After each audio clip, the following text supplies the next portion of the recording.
folks, and welcome to Aber, Halt, Junction. And after a long hiatus, there's a brief update on what I've been doing on my layout over the last, well, probably 6 months now. I've had a few shed issues, which have meant that I've had to resurface the roof and refelt and all sorts of shenanigans. But yeah, hopefully now we're watertight again and I can get back to the layout. So just briefly what I've been up to in probably 2 months actually on the layout, and I've been busy in work, so I only get about an hour a week on this with the kids as well. Yeah, so about probably 2 weeks ago I got a loopy-loo loop finished finally, and I was able to run trains like this round and round and round.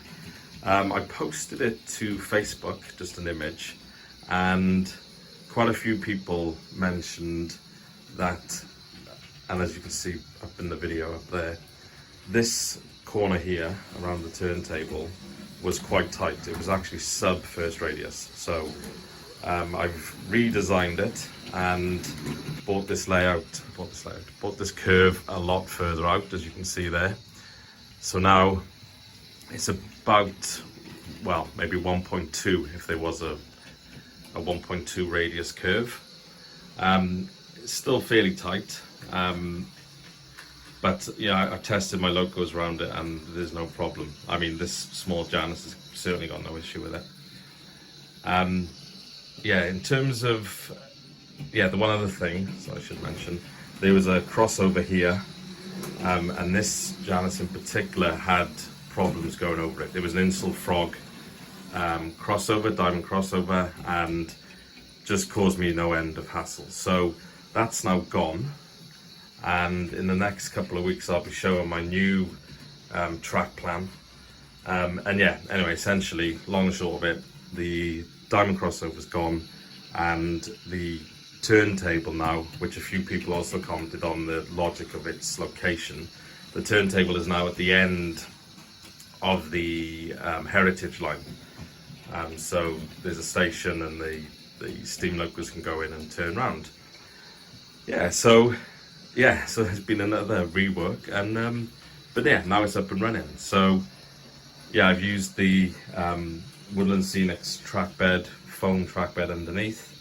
I've done it with nails. I haven't done the Charlie Bishop glue because my curves are just way too tight. The flex track just jumps out. I used the Peco SL71, is it? The Peco droppers. But it turned out it was getting quite expensive. I've got quite a few droppers, as you can see, just glancing under there. I got quite a few droppers, so I then eventually started soldering my own droppers on. This is going to be under a big hill, so I'm not actually concerned how that looks, but when I do them in the open, those will be soldered on the inside. Yeah, not as painful as I thought it was going to be. I also soldered the track together there because this is going to be under a hill and I want to go under there as little as possible to fix what have you. Yeah, in terms of for the connections for all the droppers, I used the Wago connectors. Wago, I'm not sure how you say it. These things. Just the little tip, I bought these connectors here, like a multi-pack thing, but it turns out I don't really like these ones that don't have the levers on, so eventually I ended up buying these, which is actually cheaper, and they've all got levers, so I can actually use the whole pack, so much more efficient in terms of cost. Yeah, and today this sound decoder arrived for my Class 37, so I can finally get some nice sound, well, TTS sound, I'm not sure how nice it'll be, but you know, beggars can't be choosers, into my Caerphilly Castle Class 37. So yeah, the twist lock point motor is in, and it's been ticking away now for the last couple of weeks. Here we go, just I haven't got the CDU in yet, but I've only got one point motor on the whole loop. So yeah, it's no need for it yet, but I will put it in because I know a few of you are asking that question.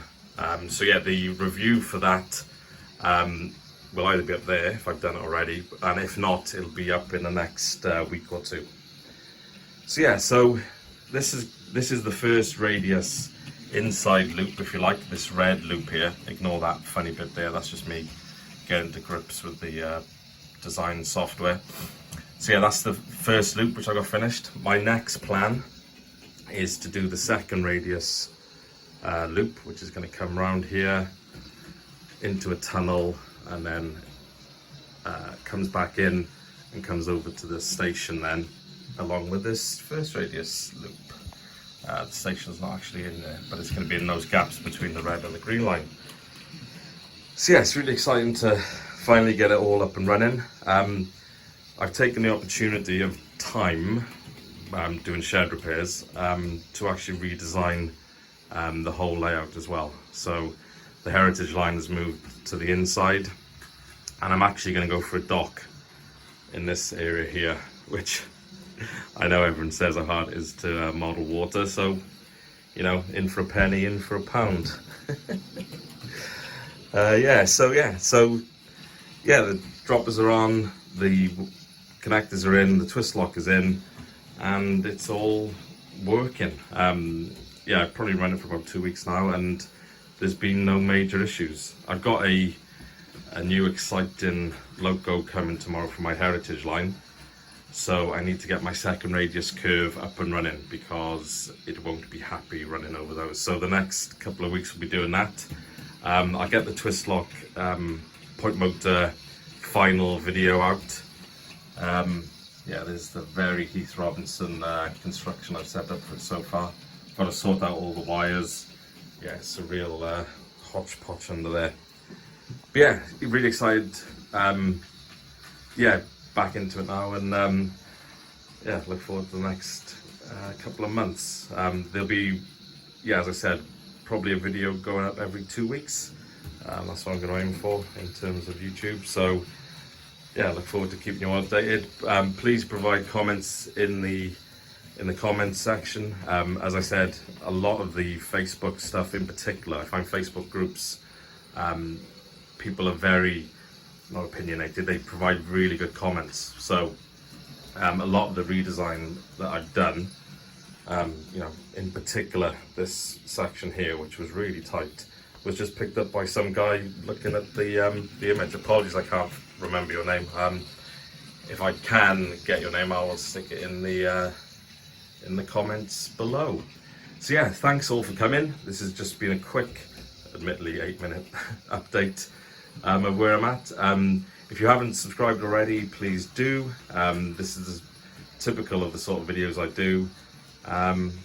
Beginner, modeler, and just sharing my pitfalls of what I've done wrong and what I would suggest you do better. Thanks a lot for coming. Yeah, please subscribe, please like, please leave comments. I really appreciate that. And I'll see you very shortly. Thanks folks, stay safe.